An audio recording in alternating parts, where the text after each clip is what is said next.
Hello everybody, it's MrLEDiecast, and we're starting off a little bit different than usual. I was not going to film so this is kind of an impromptu episode.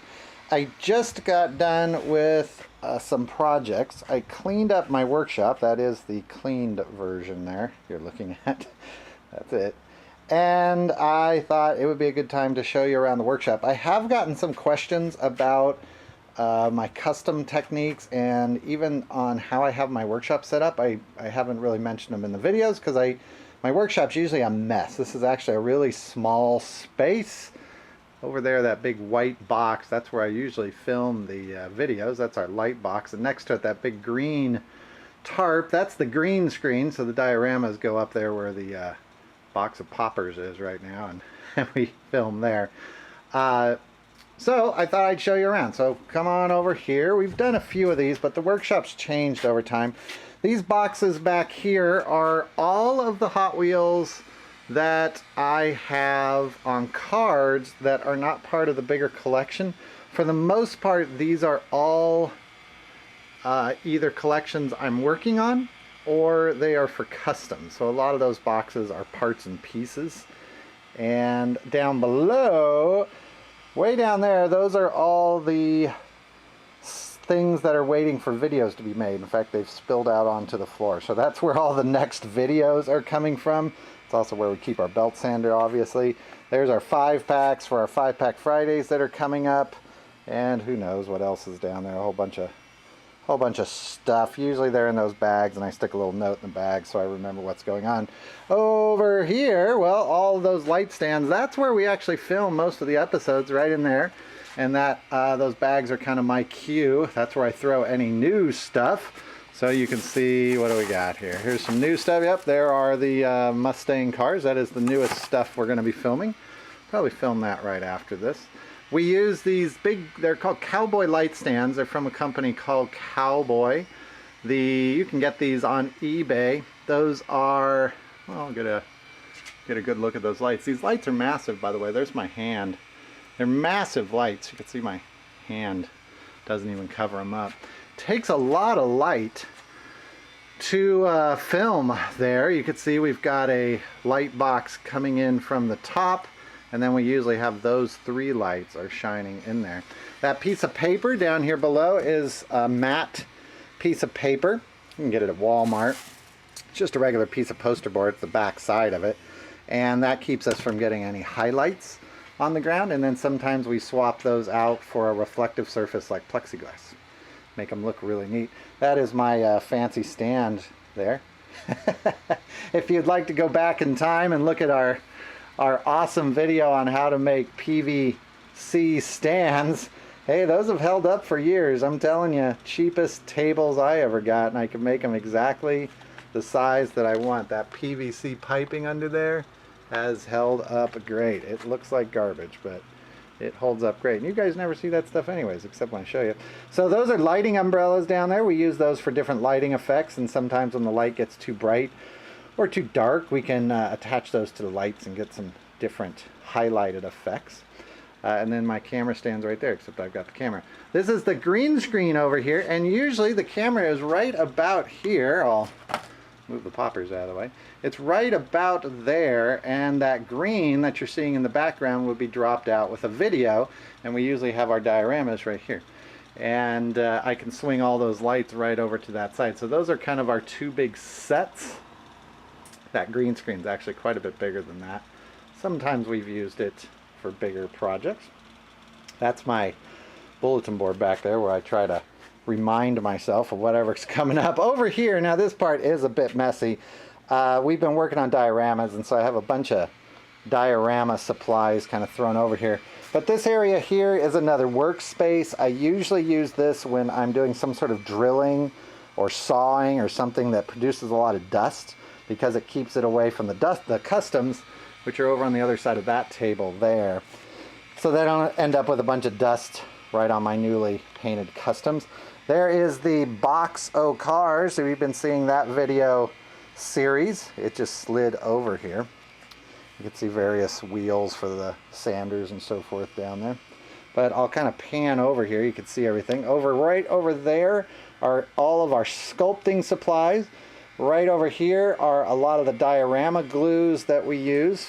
I always seem to have extras left over, so that's where they go. And then all this stuff right over in here is specialized stuff for customs. A lot of it is actually from manicurist supplies, where we use like silver foils and gold foils. And then all that other stuff, here's all of our rods. Back there you can see the balsa wood. So over here, sander. If you don't have a rotary sander like this, you might want to get one. I have this one set up on this side for polishing. You can see lots of polishing been going on. And this one for grinding, and that's how I grind most of my customs down, especially when we're joining cars together. Also, again, I have it set up over here so all the dust doesn't go over there and around that way where the customs are. So, and by the way, this little cave down here wasn't originally made like that. Andrew's made that his cave, and right now he says that's off limits, so you can see he's got treasures back in there, as 10-year-olds will do. He tends to take over a space. Over around this side is the workshop. This is where the magic happens here. And this is as neat as it gets. That little pile of stuff there in the center we're going to look at. That's my little tricks and handy tips that I thought I could give you at the end of this video. So we're going to talk about that stuff. I'll kind of pan through here just so you can get an idea of the supplies I use. Now, everything here are the supplies that I use quite a bit. We have some other supplies on the other side of the garage, like specialized stuff, that I don't use as much. It looks like we've got some paint cans over here. I usually don't have those over here to get some weight off of this table. These are most of my airbrush paints. We'll talk about those in a second. And then back here, all the various stuff that I use in customs. Yes, we do use vinegar, rubbing compound, super clean for taking off chrome. There is the, you can always tell a customizer by the floor pledge acrylic gloss. There is good old Rave or Aquanet. We actually use that as spray mount. It's way better than spray mount. A lot of times I use that with dioramas. The grinding dish, we use this again in dioramas, not so much custom die-cast, but I grind down leaves for floor clutter and so forth for the dioramas. You know, I'll just kind of go through here. Let's see what we got. And over here, this is any paper goods. Now, for the most part right now, this is all my masks and different water slides that we've got. Keep your water slides in a plastic bag, otherwise the dust gets on them, dust gets under them, and they don't work as well. And here are the newest painted die cast. Ignore the background there, it's a garage, it's ugly. But that is the newest die cast, and right now those just got painted with clear today. So they probably really won't look like that when they're done. Look at this blue I was able to get. I really like some of the colors I was able to play with this time around. And again, those will probably be like black and silver. You'll just see that in the flame color. Down here, this is our paint box. It looks like it's totally trashed. It actually isn't. And here's a tip. I got this kind of cheap airbrush box, and what happens is you spray this way. It's got a little turntable here. Sometimes I use that, sometimes not. That piece of trashed thing in the back there, that's an air filter. The air filters that come with these clog up really fast, and they'll be willing to sell you more at an incredibly high price for something that's really cheap. Just go to Home Depot, get yourself regular air filters that fit in your house, and chop them down and smash them back there. That one's actually filled. It's going to be thrown out. But it does vent out the back. You'll see that this is all encased in plastic. So when I'm in here, a lot of the air will kind of come out and go out under the garage. There's our handy garage door keeper opener. And it vents out over there and goes around the side of the house. I don't know if you can see that. But that keeps all the poisons away from me. Also, if you cover any of these kind of cheap plastic things, like this thing that's going to just get covered in gunk and paint and dirt that sticks to the paint. If you cover it with vinyl, and you can get this sheet vinyl from eBay. I use it for our flame masks, obviously, but I just cover it with that vinyl, and then once a year I peel all the vinyl off, and I just put vinyl back on, and then you can clean it up with either acetone or paint thinner, and it doesn't particularly do any damage to your rig. It just damages the vinyl, and you just throw the vinyl out once a year. So you'll see almost everything over here is just covered in vinyl, and then we just tear that down. Also, the whole table, by the way, is PVC, and that is because I've built it the way that I like it. It's exactly the size that I want it. And a hairdryer around the side there plugged in for drying. We'll kind of scoot over around here, and here is the workshop. Now I'll show you what we've got going here. Up here, mostly those are all projects that are in play. Some will never get done. I do throw them out about once a year. I clean that whole top shelf out. So in theory, all those projects are still underway. About 1 in every 3 projects I start gets done. A lot of them don't, or they get parted out for other things. These are all varnishes and clears and washes. For aging, that is a rust set right there, those 4 components. That's from the Train Hobby. Works pretty well with Hot Wheels. This is actually a pastel dust that I use to scrub into a lot of my dioramas for rust, but you can also use it on die cast. And then all over here are all the various glues that I use. Lots of glues. Of course, we all know about glues. Everybody in customs will have 10 different glues. Down here, these are stock metals, so that's all tubing and leftover metals that I use. This one is leftover die-cast parts and pieces that I think are interesting. A lot of engines I keep in there. And then on the top are various diorama parts that we use. Sometimes, again, in customs, like little people. Scooting around here, this big thing here is extra die-cast parts. So anything that I've taken out of die-cast that I've customized that I think are interesting, I throw in here, and it's just so I know it's in there somewhere. If I've kept it, it's in there somewhere. Yes, that is makeup cases you're looking at. That's from the dollar store, and I do use the makeup. Shouldn't even admit to this, but I use this Color Mate stuff that's selling at the 99-cent store stuff. I use this in my diorama for rust all the time. And before you guys give me grief about using makeup on die cast, I actually use the Tamiya weathering stuff on my die cast. I use the makeup stuff in dioramas. Scooting over here, bolts, screws. These are extra wheels. Of course, every customizer has to have a giant useless tub of extra plastic wheels. Down below, all the little tools that I use. Believe it or not, everything has its little place there so that I know exactly where it is.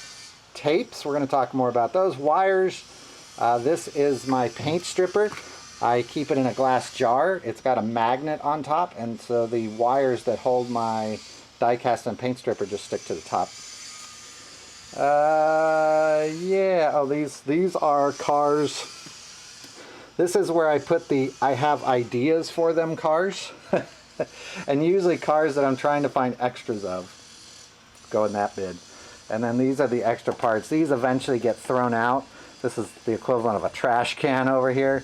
But Andrew likes to go through this, and usually he'll pull a lot of these out to make his own customs. You can see that one was the last casualty. That one was actually part of our last custom that we did. In fact, you can see all sorts of parts and pieces in here. There isn't much left of these by the time we're done with them. So I'm going to zoom in over here, and I wanted to share with you some tricks. So these, when I was cleaning up, I thought these are kind of the most valuable things I can show you today quickly. And I'll go through these really quick. First of all, if you're trying to make custom pipes or engine parts, roll bars, luggage racks on your cars, and you're using paper clips or brass or aluminum tubing, don't. Use this craft wire. It comes in all sorts of shapes. It's really soft, so you can, I don't know if I can bend this with one finger here just to show you. Here you go. It's really soft, and it just bends super easy. Now it is soft in that it will get dented, but it doesn't kink when you bend it like tubing will. And it's way easier to deal with than paper clips. And it's not much more expensive than paper clips. This whole thing here is about half, and it was $2. The paper clips probably cost more. Use craft wire. You'll find it at Hobby Lobby, Walmart, anywhere. Just look in the craft section. They'll have tons of different sizes. This is rather thick, and I use this all the time. It's fantastic. Next, I don't even know what these are called. What are these? I use these little, of course they have a very feminine name. The Wonder Eyeshadow Applicators. Well, that makes me. This is what I use before I go on stage with my 80s heavy metal band. These you can get at 99-cent store, Walmart, Target, anywhere where they have makeup. Right now, 99-cent store here has them, so I've bought probably enough for the rest of my life. But these are better than paintbrushes. It's a little foam tip on there. You can just throw them out when you're done for applying rust effects or anything where you don't want like a brush stroke. And again, I use them a lot in my dioramas, but I also use them with the custom Hot Wheels. I use these a lot of times instead of a paintbrush. And again, 99 cents for like 20. They're super cheap. Next little tip is when you're keeping your little screws or hex bolts or what's under here, or well, more screws, different size, or your little washers for when you totally drill through the bottom of the die cast and you have to fix it. I put them in these little cups. I put the name on here and I just tape that on because I never remember what these things are called, so I can get the same parts. And then I stack them. And so all of those take up just that much room instead of putting a lid on it, and they take up too much room. So I just get these cheap little Tupperware containers at 99-cent store. Here's another tip. If you are trying to paint stripes on your die cast, I get a lot of questions with my masks. People have to ask if I have stripes or chevrons with the masks. I do, but I usually recommend they don't buy them from me because I'm a awful salesperson, I guess. I tell them to use pinstriping tape or the Tamiya tape I'll show you next. But this is pinstriping tape. You can get this at your auto body shop. And it's kind of expensive and it's usually rolled up and it doesn't look like much. I bought this once and I haven't even used half of it, and I use it all the time. It's great for making perfectly straight lines. Now you can use masking tape, but the pinstriping tape doesn't stick as much as masking tape. So I use this a lot, and you can tell there's like really thin little strips there that I can't find that thin of a strip in masking tape. So I use this a lot to mask out my lines. I use one of those strips and then I mask the rest of the car out with masking tape. So I just use this to mask out the line. Next trick is, I mentioned that masking tape. I use regular cheap masking tape a lot for kind of the whole body of the car if I'm masking it, but I use this wherever I have to press down to get a tight line, and I'll try to get the name. It's the Tamiya masking tape. This is the larger size. I tend to only get this now because I'll cut down the sizes I need. You'll see I've stuck them all over there, the leftovers. But this tape is fantastic. It does not have that tack that regular, it's a bad example, regular masking tape has. You can see back there, regular masking tape. Regular masking tape just destroys my customs a lot when I pull it up. It's just way too tacky. This doesn't. This is fantastic for model making. If I had to rank like my 10 most valuable tools for die-cast customs, this Tamiya tape would probably be in there. Next, we talked a little bit about varnishes. And transparent bases. Now I use acrylics a lot, so these are all acrylics. I do use oil-based and enamel-based paints sometimes, but it's going to take too long to talk about. For acrylic paints, this auto air color transparent base is by far the best acrylic clear I've ever found. It's just great, and it's pretty affordable. Plus, we do die cast, so something like this will probably last me 2 years. I also use this micro flat. It's by a different company. I'll get you the company. I think it's called Microscale. Yeah, I get this from Micromart. It's the only place I know that sells it, and it's micro flat. This is an acrylic flat clear. So if you want your cars to have a flat or a matte finish, I should say, I use this. It looks again like there's not much there, but you don't use much. This has already lasted about half a year, just this little one. Here's this, whoops, here's this satin finish, which is really good, again by a different company, and it's this, what is this? This is, well, there's the picture of it. You got a number. Oh, Vallejo, it's right there. It's by Vallejo. And Hobby Lobby will carry this. They always charge too much, but you can use your coupon, 40% off coupon. Never buy anything from Hobby Lobby without your coupon. You can get it on their website every day. Or I use this acrylic. I don't like this Model Master acrylic nearly as much as this Auto Air acrylic. And you can also use the, I'll get it up here. This stuff, now mine's yellowed here. I don't use this for my clear, but you can use this as a clear. I don't like this for die cast. I like it a lot for my dioramas on bigger things. I know that car model makers use this all the time. For die cast, it's just a little bit thin. It's not my favorite for die cast, but it will work, and it's really good. Just make sure you get there you go, get that. You got to get the one with the future shine, and this is also what people use to clean up the windows on their die cast. You could probably Google that and find some examples. A couple other things real quick. These little things, which go by different names, Wubbers is a name that's used. I don't remember the brand of this. I got these from Micromart years ago. They hold up great. They are for bending wire. Can you see that there's a kind of a groove there? And so you put the wire in there and crunch it down, and it bends them.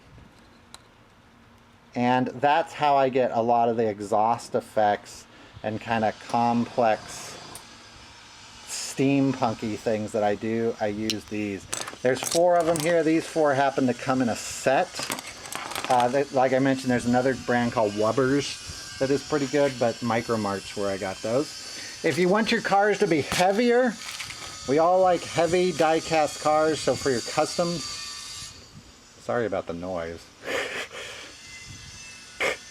For your die-cast customs, you can use BBs. Just pour BBs in there, pour some glue in there, pour some BBs in there. You're good to go. Make your cars nice and fast. Go downhill fast. Another trick. Whenever you have your cars sitting on your workbench, especially if you are painting near your work area, I put everything in plastic bags. You can see there's lots around here. Everything goes in plastic bags. Everything goes in plastic bags to keep dust and stuff. Remember, I'm in the garage too, so we just have a lot of dust out here. So everything goes in plastic bags so that it's nice and neat. Lastly, I use this resin. Now it's a 2-part resin. Here's the name if you want to look it up. It's called Alteco. I've tried about 5 different resins to create additional body parts on cars, like fenders, cowls, that type of thing. Sorry again for the noise. I was assuming he would quit pretty soon. This stuff is fantastic for creating any, I guess, like extra parts for your car. It's kind of like JB Weld in that it will dry perfectly hard. It's really good for welding parts together. It sands and grinds down well. You mix the 2 parts together, it's like clay. You make your parts, stick it on your car, come back the next day, and it's as hard as a rock. This particular brand, I've tried different brands. Don't be thrown off when you find out this brand is used a lot for aquarium sealant. That's usually what it's marketed under. It kind of worried me when I started. I don't know why, it just is. But it's Alteco, and it might be called aquarium sealant. or underwater hardener. I guess it will harden underwater, which I don't care about, but this is by far the best stuff that I've ever found. It's better than green stuff, and it's better than the resins you can buy at like 99-cent store and so forth. So just some hints, and again, kind of, you know, that's the shop. That's what we do here, and well, that was the neatest it was going to look for a while. So thanks for watching, everybody. I'll see you later. Bye bye.